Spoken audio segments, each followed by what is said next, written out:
नमस्कार दोस्तों, स्वागत है आपका स्टडी फॉर सिविल सर्विसेज में। वीडियो को पूरा देखिए। कोई भी आपका फीडबैक है, कोई सजेशन है, तुरंत वीडियो में कमेंट करके जरूर बताइए। अच्छा लगे तो वीडियो लाइक जरूर कर लीजिए और ऐसे वीडियो लगातार फ्री में पाने के लिए चैनल को तुरंत सब्सक्राइब कर लीजिए और बेल आइकन को जरूर टैप कर लीजिए ताकि आगे भी सारे वीडियो आपको मिलते रहे। यूट्यूब में फॉलो करते हैं तो प्लीज ये वाला फ्री टेलीग्राम चैनल जरूर ज्वाइन कर लीजिएगा। सारे नोटिफिकेशन, सारे अपडेट यहीं पे आते हैं, ध्यान रखिएगा। स्टडी फॉर सिविल सर्विसेज का कोई भी पेड ग्रुप अगर आपको ज्वाइन करना है तो सिर्फ 8564805309697523860455 यही नंबर है हमारे, सिर्फ जहां पे कॉल या व्हाट्सएप कर सकते हैं।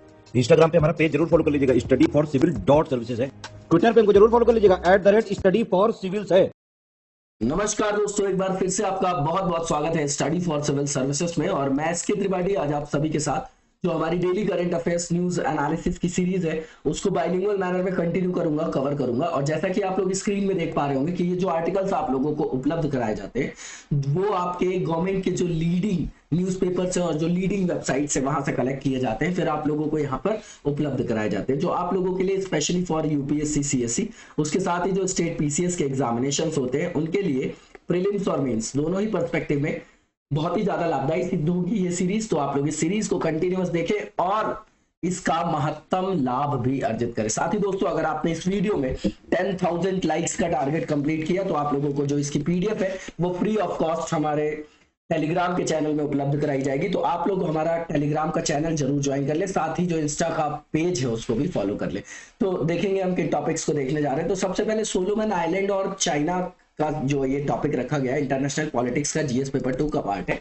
यहाँ पर चीन की जो है राइजिंग, जो चीन का एग्रेसिव राइज है ना, जगह जगह पर जो पैसिफिक रीजन पे, इंडियन ओशियन रीजन पे जो उसका नेवल बेस जो है एस्टैब्लिश करने का मुद्दा वापस से यहाँ पर चिन्हित हुआ है, तो इसको देखेंगे हम लोग। और यहाँ पर किस तरीके से यूएस जो है रिस्पॉन्ड कर रहा है उसको भी देखेंगे और ऑस्ट्रेलिया के संदर्भ में भी उस एंगल से भी देखेंगे। दूसरा ग्लोबल इकोनॉमिक प्रोस्पेक्ट रिपोर्ट है। तो ये एक रिपोर्ट है अर्थव्यवस्था से संबंधित कि किस तरीके से आर्थिक स्थिति रहेगी विश्व की, किस तरीके से ज्यादा प्रभाव जो है वो डेवलपिंग कंट्रीज के संदर्भ में देखा जाएगा कि वहां स्लो डाउन होगा पूरे विश्व में। तो ज्यादा जो स्लो डाउन होगा वो आपके इमर्जिंग इकोनॉमीज में, डेवलपिंग कंट्रीज में उसका जो है नेगेटिव इंपैक्ट पड़ेगा और स्लो डाउन रहेगा। जो ग्रोथ है आपकी किसके बाद, कोविड के बाद, वो आपकी बहुत स्लो होगी। ठीक है, तो इसको देखेंगे। उसके बाद ग्राउंड वाटर की बात करेंगे। तो ग्राउंड वाटर डिप्लीशन की समस्या है, वाटर स्कार्सिटी है, क्योंकि आप देखेंगे तो बहुत जितनी हमारी पॉपुलेशन है, जितनी डिमांड है उसके प्रपोर्शनल में देखेंगे, उसके प्रपोर्शन में देखेंगे तो बहुत कम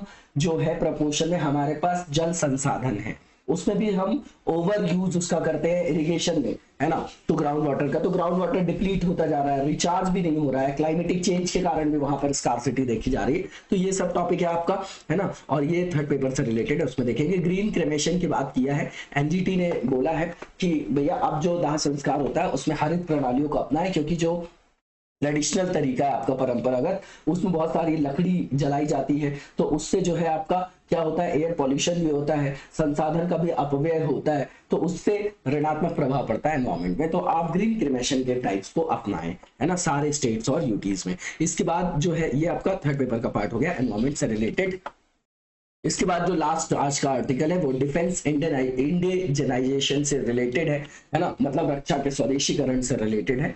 तो आप सीधी बात इसको ऐसा समझिए कि जो हम बहुत सारे जो है हमारे मिलिट्री के इक्विपमेंट्स उनको हम इंपोर्ट करते हैं, तो उससे इंपोर्ट बिल भी हमारा बढ़ता है, फिस्कल डेफिसिट भी बढ़ता है, फॉरेक्स रिजर्व भी हमारा जो है खत्म होता है ना। तो जो आपका बैलेंस ऑफ पेमेंट है उस पर भी ऋणात्मक प्रभाव पड़ता है। उसके बाद जिस देश से हम ये आयात करते हैं तो उससे सर्विसेज लेने के लिए ना चाहते हुए भी जो है संबंध जो है अच्छे बनाए रखना पड़ता है, दबाव रहता है हमारे ऊपर क्योंकि हम डिपेंडेंट रहते हैं। तो इन सब का सोल्यूशन क्या है कि हम इसका स्वदेशी करें, उसी से रिलेटेड है, थर्ड पेपर में रख सकते हैं आप इसको। इसके बाद जो पहला टॉपिक इसको डिटेल में देखेंगे। तो सबसे पहली चीज ये है कि दक्षिण प्रशांत जो आपका क्षेत्र है उसमें भू राजनीतिक आयाम में इसके क्या निहितार्थ हैं उसको यहाँ पर देखा जाएगा। तो अभी हाल ही में जो है सोलोमन द्वीप और चीन के बीच जो सिक्योरिटी से रिलेटेड जो आपका कॉपरेशन एग्रीमेंट हुआ है उसके संदर्भ में यहाँ पर जो है उसका मसौदा लीक हुआ है। तो उसमें ये देखा जा रहा है कि अब जो सोलोमन द्वीप के जो आपके संबंध थे, है ना, सोलोमन द्वीप के संबंध ताइवान के साथ थे पहले 2019 से पहले, डिप्लोमेटिक रिलेशन वो अच्छे थे। लेकिन जब से ये आपका एग्रीमेंट हो गया तो वहां पर डेप्थ ट्रैप पॉलिसी हमेशा अपनाता है आपका चाइना, तो चाइनीज गवर्नमेंट ने उसको क्या कर दिया, दे दिया, वहां पर बहुत सारा डेब्ट दे दिया, उधार दे दिया, और उसके बाद से उसका जो है सोचना और उसका रवैया चेंज हो गया सोलोमन द्वीप का ताइवान के प्रति। तो वो अब ताइवान को चाइना का हिस्सा मानने लग गया है ना, क्योंकि आप जानते होंगे कि ताइवान को जो है चाइना जो है अलग स्टेट के रूप में नहीं देखता, अलग देश के रूप में नहीं देखता, अपने पार्ट के रूप में रिकॉग्नाइज करता है सारे इंटरनेशनल फोरम में। ठीक है, तो अब इसी के संदर्भ में सोलोमन जो आपका आइलैंड है उसमें जो ताइवान प्रो ग्रुप है आपका, उसने उसके विरोध में जो है वहां पर क्या किया, विरोध में अपना असंतोष व्यक्त करना स्टार्ट कर दिया। तो वहां पर दंगे वगैरह स्टार्ट हो गए नवंबर 2021 में। ठीक है, अब आप देखेंगे साउथ जो आपका पैसिफिक रीजन है आपका, वहां पर इस मसौदे के जरिए, इस जो एग्रीमेंट के द्वारा सोलोमन आइलैंड के साथ जो एग्रीमेंट किया चाइना ने, तो उसके द्वारा वो क्या करेगा, वहां पर नेवल बेस जो है स्थापित करेगा। ठीक, उसका यही जो है आपका मोटिव है। इसके बाद जो है यहाँ पर देखेंगे कि सोलोमन जो द्वीप है उसका भी जो अब रिलेशन है ताइवान के संदर्भ में, वो जो है उसके अपोजिट हो गया एक तरीके से, वो चाइना के तरफ जो है उसका झुकाव देखा जा रहा है। तो ये दस्तावेज जब लीक हुआ तो इसमें जवाबी जो कार्यवाही है चीन के खिलाफ वो अमेरिका और ऑस्ट्रेलिया ने किया, और अमेरिका ने 29 साल के लंबे अंतराल के बाद जो होनियारा है, जो सबसे बड़ा शहर और कैपिटल भी है सोलोमन आइलैंड का, है ना, तो वहां पर जो है उसने अपनी एम्बेसी को वापस से ओपन करने का विचार रखा है ना, उसके जवाब के रूप में, उसके प्रतिक्रिया के रूप में ये देखा जा रहा है इस एग्रीमेंट के। तो ये जो एग्रीमेंट है आपका सिक्योरिटी कॉपरेशन है ना, उसके अंतर्गत चाइना को वहां पर जो है अनुमति मिल जाएगी कि वो अपनी मिलिट्री को, पुलिस फोर्स को जो है सोलोमन आइलैंड को जो है उसके रिक्वेस्ट पे उसको हेल्प के लिए भेज सकता है, पहली चीज।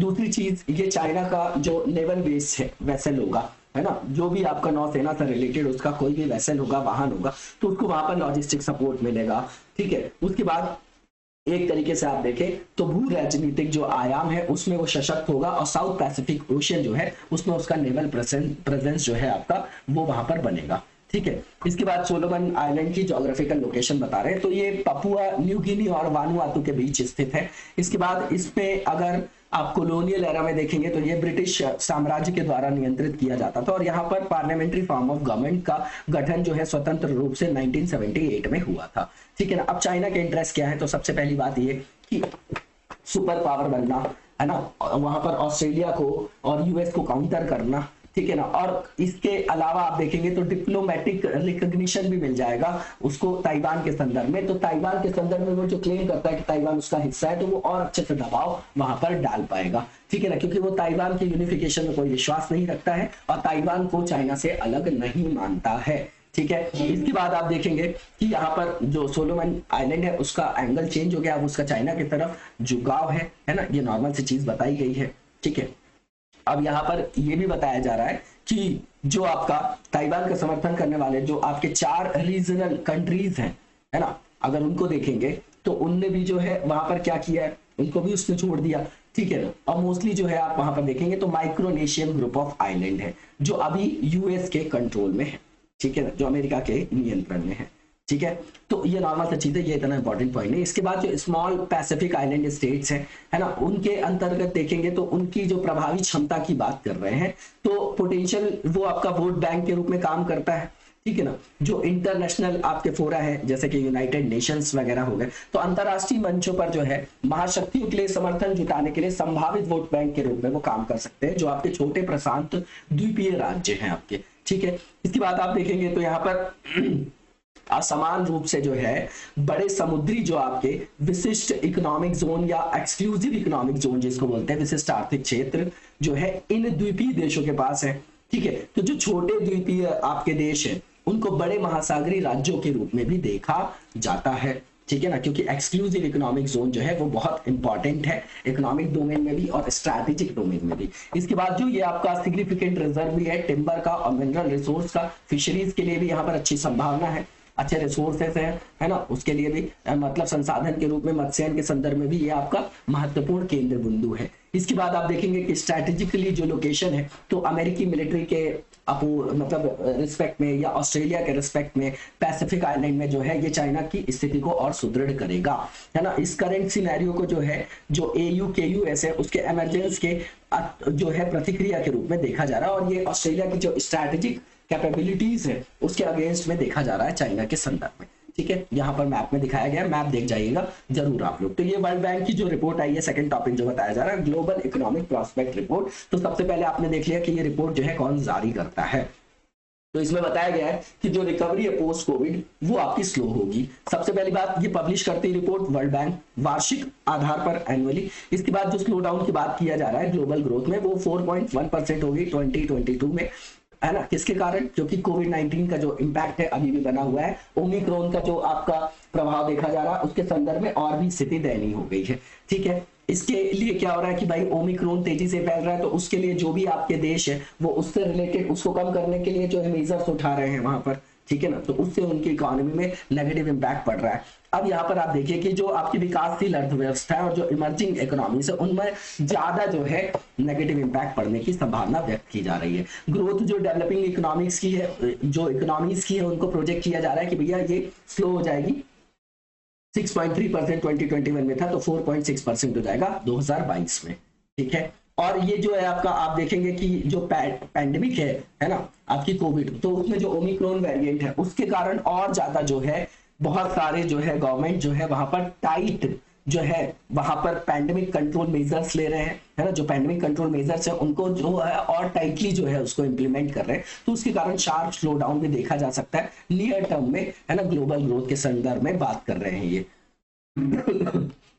सॉरी, गला बिल्कुल भी ठीक नहीं है मेरा, है ना। तो थोड़ी सी जो है वो प्रॉब्लम हो रही है, लेकिन कोई बात नहीं, हम लोग कंटिन्यू करेंगे यहाँ पर। और जो कंटिन्यू सप्लाई है ना, उसमें भी जो है आपका वो क्या देखा जा रहा है, सप्लाई साइड जो है आपका क्रंच देखा जा रहा है। क्यों देखा जा रहा है? कोविड के कारण, ठीक है ना। सारी चीजों में आप देख सकते हैं, ऊपर से रशिया यूक्रेन का जो क्राइसिस है उसके कारण भी जो है इन्फ्लेशन बढ़ा हुआ है, बहुत ज्यादा सप्लाई क्रंच उसके कारण भी देखा जा रहा है डिफरेंट कमोडिटीज में, है ना। इसके बाद ये जो है ये मुद्रास्फीति को और भी बढ़ा सकता है, उसमें अपना योगदान कर सकता है। अंतरराष्ट्रीय व्यापार के संदर्भ में बात कर रहे हैं, क्योंकि सप्लाई क्रंच हो जाएगा। यहाँ पर जो है आप देखेंगे कि जो डेप्ट है, चाहे पब्लिक हो चाहे प्राइवेट, उसमें भी बहुत ज्यादा वृद्धि देखी गई है। उसके कारण जो इमर्जिंग इकोनॉमीज है, डेवलपिंग जो आपकी इकोनॉमीज है, उसमें फाइनेंशियल जो है टेंशन जो है वो देखी जा रही है और उसके प्रति सेंसिटिविटी और भी बढ़ सकती है। आने वाले दिनों में देख रहे हैं आप, क्लाइमेट चेंज के कारण जो है नेगेटिव इंपैक्ट पड़ रहा है, तो उससे डिजास्टर्स वगैरह जैसे कि बाढ़, सूखा और जो आपके लू वगैरह होता है, गर्मी की लहर का प्रभाव, तो उसके कारण जो है ये स्लो डाउन और बढ़ सकता है, इन्फ्लेशन और बढ़ सकता है।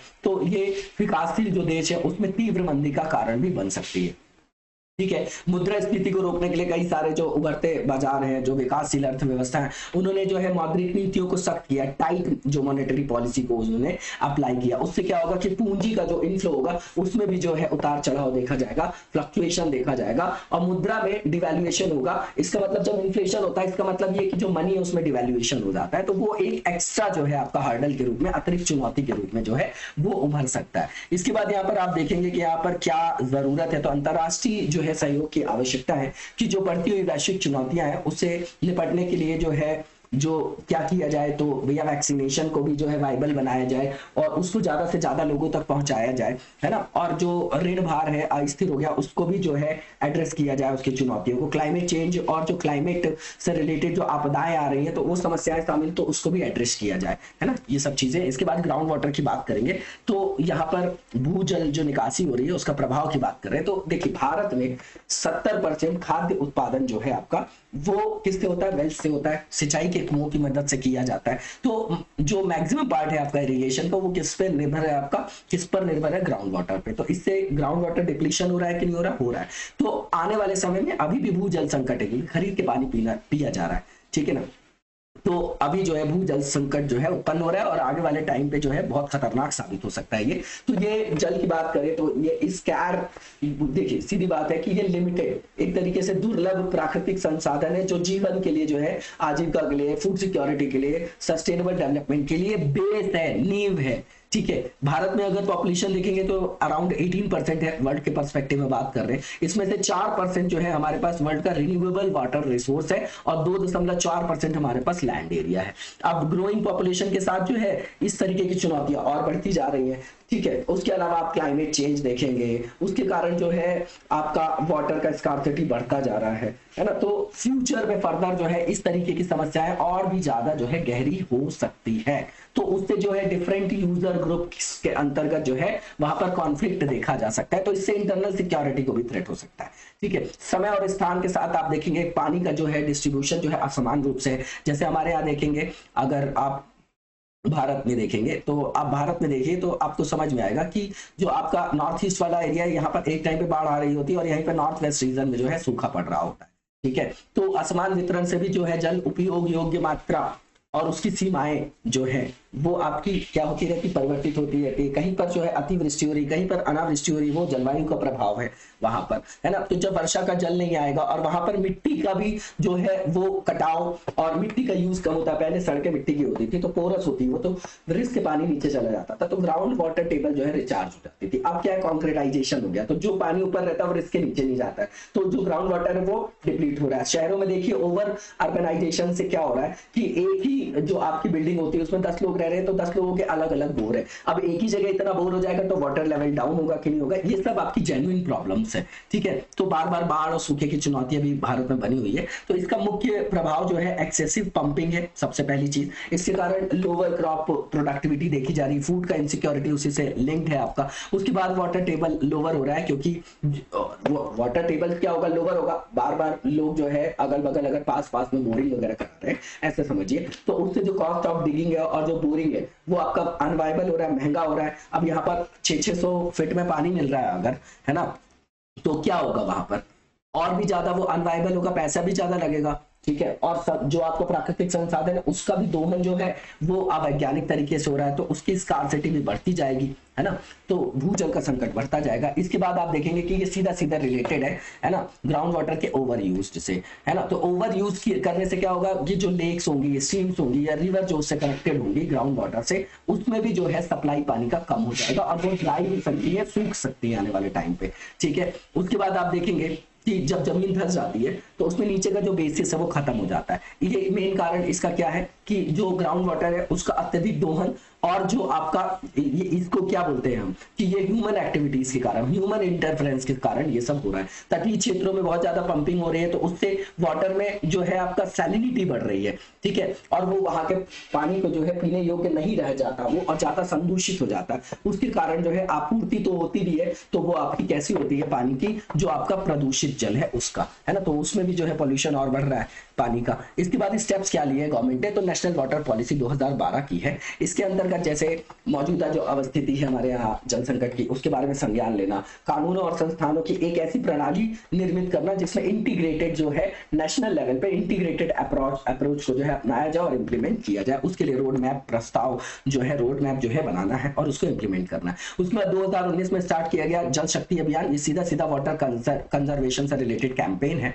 ठीक है ना, और टाइम बाउंड मैनर में जो है इसको इंप्लीमेंट करना है। इसके बाद 2013 में जो आपका केंद्रीय भूजल बोर्ड है उसके द्वारा जारी किया गया था भारत में भूजल के जो आपके आर्टिफिशियल रिचार्ज या कृत्रिम पुनर्भरण के लिए जो एक मास्टर प्लान लाया गया था। इसके बाद प्रधानमंत्री कृषि सिंचाई योजना है, उसका एक घटक है आपका वाटरशेड डेवलपमेंट। बहुत इंपॉर्टेंट है, वाटरशेड डेवलपमेंट क्या होता है इसके बारे में मेंस के लिए भी इंपॉर्टेंट है, इसके बारे में आप आंसर लिख के दिखाइएगा कि वाटरशेड जो आपका डेवलपमेंट होता है वो क्या होता है और वाटरशेड होता क्या है, तो इससे किस तरीके से जो है जल संरक्षण को जो है वो इंश्योर किया जा सकता है ना, और जल संकट का सामना किया जा सकता है। इसके बाद जो आपका भूजल प्रबंधन के लिए जो प्रतिबद्ध आपका पर्यावरण संरक्षण अधिनियम है 1986 का। इसके बाद ग्रीन क्रेमेशन की बात करेंगे तो अभी एनजीटी जो एनजीटी है आपका नेशनल ग्रीन ट्रिब्यूनल, उसने बोला है कि सारे स्टेट्स और यूटीज में अब जो है आपका एनवायरमेंट फ्रेंडली मेथड्स को अपनाना होगा क्रेमेशन के लिए। ट्रेडिशनल को आप चेंज करिए जिसमें जो है आपका 350 से 450 किलोग्राम तक लकड़ी जो है जलाई जाती थी दाह संस्कार में, तो उससे वायु प्रदूषण भी होता है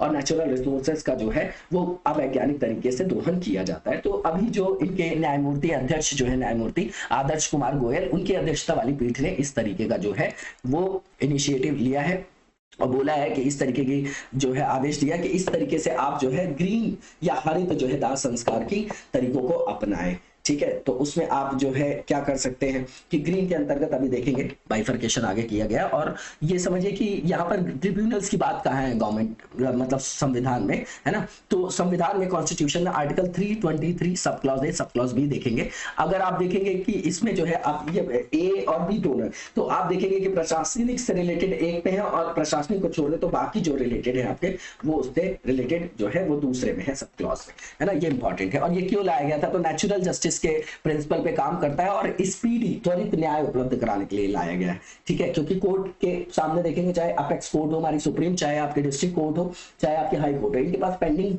जो केसेस की संख्या बहुत ज्यादा है और वर्कफोर्स भी जो है वो कम है इंटरनेशनल स्टैंडर्ड के मतलब पर्सपेक्टिव में आपको बता रहा हूं मैं। धार्मिक मान्यता के अनुसार दाह संस्कार में 350 से 450 किलोग्राम लकड़ी खुले में जलाई जाती है। ये अतार्किक है आपका, है ना। और ये आपका किससे जुड़ा हुआ है, तो ये आपका पवित्रता से जुड़ा हुआ है, एक तरीके से कस्टम से जुड़ा हुआ है, ठीक है। अब इसके लिए जो भी पीठ ने बोला है कि स्टेट और जो यूटीज है वो लोगों के बीच में जागरूकता बढ़ाएं और पर्यावरण अनुकूल तरीकों को अपनाने के लिए लोगों को जो है वो प्रोत्साहित करें दाह संस्कार के लिए। इसके बाद जो भी आपके कॉन्सर्न्ड अथॉरिटीज हैं, है ना, वो वाइबल बनाए इलेक्ट्रिक और पाइप्ड नेचुरल गैस क्रिमेशन को, है ना, वुड बेस्ड क्रिमेशन के पर्सपेक्टिव में बोल रहे हैं, ठीक है। तो इसमें जो है ये आपका एनवायरमेंट के लिए भी पॉजिटिव होगा आपका, इसलिए इस तरीके के जो है प्रावधानों को अपनाने के लिए बोल रहे हैं। अब ये लागत प्रभावी होगा क्यों, क्योंकि लकड़ी को जलाने के लिए जो है, लकड़ी से जलाने के लिए दाह संस्कार के लिए जो है उच्च लागत को वहन करना मुश्किल लगता है। इसके बाद जो किस किस तरीके के मेथड्स को अपनाया जा सकता है, तो बायो क्रेमेशन है, बायो नाम से आप समझ रहे होंगे, जैव दाह संस्कार है। तो ये आपका जेंटल होता है, एनवायरमेंट फ्रेंडली है और अल्टरनेटिव है ट्रेडिशनल क्रेमेशन के लिए, ठीक है ना। और इसको जो है ये एक्वा क्रेमेशन के रूप में भी जाना जाता है। इसमें यूज किया जाता है वाटर और पोटेशियम हाइड्रोक्साइड को, जो रिड्यूस करता है आपका डिसीज्ड बॉडी को, है ना। इसका बेसिक एलिमेंट जो होता है बोन ऐश के रूप में, ठीक है। तो जो अस्थि राख होता है उसके मूल तत्व को कम करने के लिए जल और पोटेशियम हाइड्रोक्साइड को यूज किया जाता है। एक्वामेशन जो है आपका, ठीक है, उसका मतलब क्या होता है, तो इसमें जो है आपका इमर्स किया जाता है बॉडी को कुछ घंटों के लिए, जिसमें एक मिक्सचर में जिसमें वाटर और आपका स्ट्रॉन्ग जो एल्कली होता है ना, प्रेशराइज्ड फॉर्म में, ठीक है। तो उसको जो है मेटल सिलेंडर में जो है रख के जो है उस मिक्सचर में उसमें बॉडी में रखा जाता है, डिसीज किया जाता है, डिसीज को जो भी बॉडी होती है उसको इमर्स किया जाता है। उसके बाद उसको हीट किया जाता है अराउंड 150 डिग्री सेंटीग्रेड में। तो इसमें ना तो डीएनए बचता है ना कोई टिश्यू बचता है। ये आपका जो जब प्रोसेस कंप्लीट हो जाती है तो वो उसमें जो है ना तो डीएनए बचता है ना टिश्यू बचता है। इसके बाद ग्रीन क्रीमेशन की बात करें तो इको फ्रेंडली है, फ्लेम बेस्ड क्रीमेशन है, लेकिन इसमें कोई फ्लेम का यूज नहीं किया जाता है। ग्रीन क्रीमेशन प्रोसेस है ये। इसको ये जो आपका ज्यादा अच्छा नेचुरल चॉइस है, ये आपका ये प्रोड्यूस करता है around 90% less pollution than a funeral fire, ठीक है। तो सीधी बात है 90% कम प्रदूषण होता है इसमें, है ना, जो नॉर्मल ट्रेडिशनल आपके दाह संस्कार की विधि है उसके पर्सपेक्टिव में बता रहे हैं। इसके बाद जो एनजीटी इसको स्टैब्लिश किया गया था, एक्ट लाया गया था एनजीटी एक्ट 2010, उसके अंतर्गत 18 अक्टूबर 2010 को इसको स्टैब्लिश किया गया। अब एक्ट के थ्रू लाया गया तो ये आपका वैधानिक बॉडी हो जाएगी जो स्टैच्यूटरी बॉडी कहलाती है। और ये क्यों लाया गया था, तो इफेक्टिव और एक्सपीडिशियस डिस्पोजल के लिए केसेस के, ठीक है, एनवायरमेंटल प्रोटेक्शन के लिए काम करता है ये, है ना। उसके अंतर्गत फॉरेस्ट का भी आपका कंजर्वेशन आ जाता है और नेचुरल रिसोर्सेज का भी। प्रिंसिपल प्लेस इसकी सिटिंग का न्यू दिल्ली है और इसके 4 और जो है पीठ बोल लीजिए उसको कि भोपाल, पुणे और कोलकाता और चेन्नई है, जहां पर और भी जगह जो है ट्रिब्यूनल की 4 जगह और भी सिटिंग की जाती है, बैठक की जाती है, ठीक है। इसके बाद जो इस अधिकरण के लिए जो मामला दायर करने के लिए जो आपका इसमें प्रतिवेदन वगैरह के लिए टाइम रखा गया है ना, और अपीलों के अंतिम रूप से निपटान करने के लिए जो अनिवार्य वो 6 महीने के अंदर है, ठीक है ना। जब से जो अपील दायर हुए तो 6 महीने के अंदर इसका निपटान करना है। लेकिन इसमें एक ड्रॉबैक भी है कि इसके खिलाफ जो है फिर लोग जो है अपेक्स कोर्ट में चले जाते हैं, तो बात तो वही हो गई, फिर टाइम टेकिंग ही हो गया वो, है ना, ठीक है। तो इसके बाद यहाँ पर ये बोला जा रहा है कि जब से एनजीटी बना है, ठीक है ना, एनजीटी की स्थापना के बाद ऑस्ट्रेलिया और न्यूजीलैंड के बाद भारत एक विशेष पर्यावरण न्यायाधिकरण स्थापित करने वाला दुनिया का तीसरा देश बन गया। इंपॉर्टेंट फैक्ट है, इसको रख लीजिएगा। विकासशील देशों में ऐसा पहला देश है। डिफेंस जो आपका डिफेंस इंडिजेनाइजेशन है उसके बारे में बात करेंगे। तो जो आपका नेवी है वो एक्सेलरेट कर रही है इस तरीके के स्वदेशीकरण को, ठीक है ना, और उसका फोकस है वेपन और एविएशन आइटम्स में। तो डिफेंस इंडिजेनाइजेशन क्या है, तो ये डिफेंस टेक्नोलॉजी को जो है, डिफेंस इक्विपमेंट्स को, वेपन्स को, इंस्ट्रूमेंट्स को जो है वो भारत में ही बनाया जाए, उसको विनिर्मित किया जाए, ये इसका कंसेप्ट है, ठीक है। अब इंडिजेनाइजेशन जो है, स्वदेशीकरण, वो केवल इकोनॉमी के लिए इंपॉर्टेंट है, स्ट्रैटेजिक ऑटोनॉमी के लिए भी इंपॉर्टेंट है, जो फॉरेन पॉलिसी का इंपॉर्टेंट डोमेन है। रियलिस्ट अप्रोच में देखेंगे तो ये हमारी इंपॉर्टेंट सबसे जो है जरूरत वाली चीज है, आवश्यक चीज है, आपकी नितांत आवश्यक है। तो हम जो है, भारत जो है सेकंड लार्जेस्ट आर्म एक्सपोर्टर भी है ना। तो इससे क्या होता है कि फॉरेन एक्सचेंज जो रिजर्व है वो भी डिप्लीट होता है, ठीक है ना। इसका इंपैक्ट पड़ता है सीधा सीधा बैलेंस, ट्रेड बैलेंस में, बैलेंस जो बैलेंस ऑफ पेमेंट आपका अकाउंट होता है उस पर नेगेटिव इंपैक्ट पड़ता है, ट्रेड डेफिसिट होता है इससे, ठीक है। और इससे आप ये देखिए कि जैसे भारत को जिन सोर्स कंट्री से हम आयात कर रहे हैं, तो हमको अगर टेक्नोलॉजी नहीं मिल रही है तो इनके वेपन्स की सर्विसिंग वगैरह के रख रखाव के लिए भी उन पर निर्भर रहना पड़ता है। तो उनकी कई चीजों को ना चाहते हुए भी मानना पड़ता है। और शस्त्रों के आयात से कई सारी स्ट्रैटेजिक या जो आपका सामरिक बाधाएं वो भी उत्पन्न होती है ना। क्योंकि उनसे जो है हमको किसी तरीके का स्टैंड नहीं ले सकते, हम उनके खिलाफ नहीं जा सकते, हमको उनके साथ ही चलना पड़ेगा जिनसे हम ये आयात कर रहे हैं, ठीक है। तो और इसके बाद आप देखेंगे तो इसमें लिखा गया है कि जो आपकी भारत का जो व्यापार घाटा है उसको सरप्लस में बदलने में उपयोगी होगा अगर हम यहीं पे जो है अपना जो मिलिट्री से रिलेटेड या नेवी से रिलेटेड, सेना से रिलेटेड जो है आपके जो भी इक्विपमेंट्स है उनको यहाँ बनाने लग जाए, ठीक है। तो ये समझिए कि यहाँ पर जो है उच्च तकनीकी वाले शस्त्रों को विकसित करने के लिए जो हमको डोमेस्टिक कैपेसिटी को जो है इनहेंस करना पड़ेगा, ठीक है। और प्राथमिक, माध्यमिक और तृतीयक तीनों स्तर पर इससे लोगों को रोजगार भी मिलेगी, उसकी भी संभावना है, और हम अपने पे डिपेंडेंट भी हो जाएंगे, ठीक है ना, आत्मनिर्भर हो जाएंगे। आत्मनिर्भर भारत का भी एक डोमेन ये है आपका। इसके बाद आप देखेंगे कि डिफेंस प्रोजेक्ट जो है एस्टैब्लिश किया गया जब, तो इसमें बहुत सारी इंडस्ट्रीज को सपोर्ट की आवश्यकता पड़ी डिफेंस इंडस्ट्री में आने के लिए, है ना। तो उसके कई अन्य उद्योगों की आवश्यकता भी पड़ती है, और इसमें जो है जो लोग आते हैं डिफेंस सेक्टर में उनको भी सपोर्ट की, तो उनको इंसेंटिवाइज किया जाता है ना, और जो है उनको फंडिंग वगैरह के लिए भी जो है सपोर्ट किया जाता है ना। तो यहाँ पर आप देखिए कि इससे जुड़े हुए और भी इंडस्ट्रीज है, तो इसके डोमिनेंट इफेक्ट भी देखे जाएंगे। तो इसका जो प्रभाव है वो बहुआयामी होगा, और बहुआयामी आधार पर जो है हमको लाभ होगा, ठीक है। अब आप देखिए कि जैसे भारत को रूस से S-400 मिसाइल जो है वो खरीदना था, तो इसके लिए जो है अमेरिका को हमको तुष्ट करना पड़ा,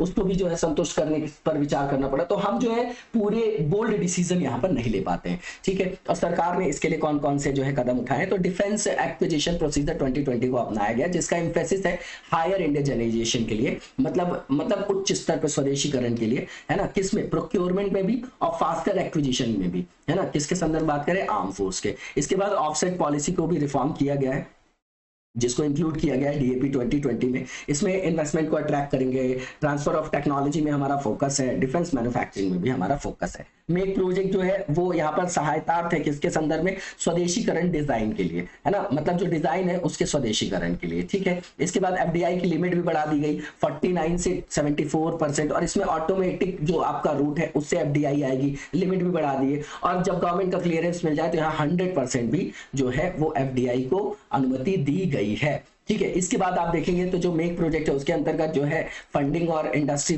गवर्नमेंट फंडिंग और इंडस्ट्री के अंतर्गत जो फंडिंग है दोनों को प्रमोट किया जा रहा है। इसके बाद टेक्नोलॉजिकल जो आपका डेवलपमेंट फंड है वो आपका प्रोत्साहन देगा, ताकि पब्लिक प्राइवेट इंडस्ट्रीज, स्पेशली जो आपके MSMEs है ना, वो इस तरीके का इकोसिस्टम बना सके जिससे टेक्नोलॉजिकल कैपेबिलिटी भी इनहेंस हो। किसके संदर्भ में, डिफेंस एप्लीकेशन के संदर्भ में बात कर रहे हैं, ठीक है। इसके बाद मिशन रक्षा ज्ञान शक्ति है, जिसका उद्देश्य मेनली क्या है, तो IPR के संदर्भ में जो भी उनके अधिकार है उनका संरक्षण करना, उसके बारे में, है ना, जो भी आपका स्वदेशीकरण इस तरीके का उद्योग होगा डिफेंस से रिलेटेड वहां पर, तो उनके अधिकारों के संरक्षण के लिए जो IPR से रिलेटेड होंगे। इसके बाद जो है डिफेंस इंडस्ट्रियल कॉरिडोर भी स्थापित किए गए हैं, जैसे उत्तर प्रदेश और तमिलनाडु में एक एक है आपका, और बहुत सारी जो वर्ल्ड क्लास टेस्ट फैसिलिटी है उसको भी ओपन किया गया इंडस्ट्रीज के लिए DRDO के लैब के द्वारा, ठीक है। अब देखेंगे हम नेक्स्ट फेज जो हमारा MCQ से रिलेटेड है। तो सबसे पहले गुरु तेग बहादुर जी के बारे में स्टेटमेंट दिए गए हैं, है ना। तो यहाँ सबसे पहला स्टेटमेंट बताना कौन सा ट्रू है, तो सबसे पहला ये कि 9th नंबर के सिख गुरु है, बिल्कुल ठीक है। ये प्रोटेक्टर ऑफ ह्यूमैनिटी भी थे, है ना, इनको जो है सिखों के द्वारा मानवता के रक्षक के रूप में सम्मानित किया जाता है, बिल्कुल ठीक है। और इन्होंने ही जो है आनंदपुर जो आपका साहिब है उसके ये फाउंडर है, उन्होंने ही स्थापना की थी। तीनों स्टेटमेंट सही है। लास्ट वन जो स्टेटमेंट है कि 1675 1675 में गुरु तेग बहादुर जी जो है दिल्ली में जो है औरंगजेब के द्वारा जो है उनको मरवा दिया गया था। तो चारों स्टेटमेंट बिल्कुल ठीक है, सही बताना था, तो इसका आंसर आपका ऑल ऑफ द अबव हो जाएगा। इसके बाद जो नेक्स्ट क्वेश्चन है इसमें आपका CBDT के बारे में क्वेश्चन है, केंद्रीय प्रत्यक्ष कर बोर्ड के बारे में बताना कौन सा स्टेटमेंट गलत है। तो पहला ये कि इसको स्टैब्लिश किया गया है ना एक एक्ट के द्वारा, इसलिए इसको स्टैच्यूटरी बॉडी बोला जाता है, और वो एक्ट है आपका central board of revenue act 1963। Important है पहला स्टेटमेंट, ठीक है। दूसरा ये कि official financial action task force है इंडिया में, है ना, उस तरीके की यूनिट है। दूसरा स्टेटमेंट भी ट्रू है। तीसरा ये कि इसको एडमिनिस्ट्रेट किया जाता है डिपार्टमेंट ऑफ रेवेन्यू के अंतर्गत, जो किस मिनिस्ट्री के अंतर्गत आएगी, तो मिनिस्ट्री ऑफ फाइनेंस के अंतर्गत। ये भी स्टेटमेंट सही है। लास्ट वन ये कि इसका कंपोजिशन बता रहे, तो इसमें एक अध्यक्ष होते हैं और 6 और मेंबर्स होते हैं, तो ये भी बिल्कुल ठीक है। इसका आंसर क्या हो जाएगा आपका, नन ऑफ द अबव हो जाएगा, क्योंकि सही नहीं पूछा गया था, गलत पूछा गया था। क्या बताना था कि गलत स्टेटमेंट कौन है, तो सारे सही है, तो कोई भी गलत नहीं है। इसका आंसर आपका सी, नन ऑफ द अबव हो जाएगा। इसी के साथ आज की वीडियो को यहीं पर विराम देंगे, नेक्स्ट वीडियो में कंटिन्यू करेंगे। तब तक लगातार जबरदस्त तरीके से पढ़ते रहिए और साथ बनाए रहिए। आप लोग कमेंट किया करिए और लाइक्स किया करिए, ज्यादा से ज्यादा लाइक करिए और शेयर करिए वीडियो को, क्योंकि वही तो हम लोगों के लिए मोटिवेशन है। आप लोग ही साथ नहीं देंगे तो कैसे चल पाएंगे हम लोग। हम हर परिस्थिति में जो है आपके लिए हमेशा लगे रहते हैं। हमारी पूरी टीम जो स्टडी फॉर सिविल सर्विसेज की 24/7 लगी रहती है। तो thank you so much, best of luck.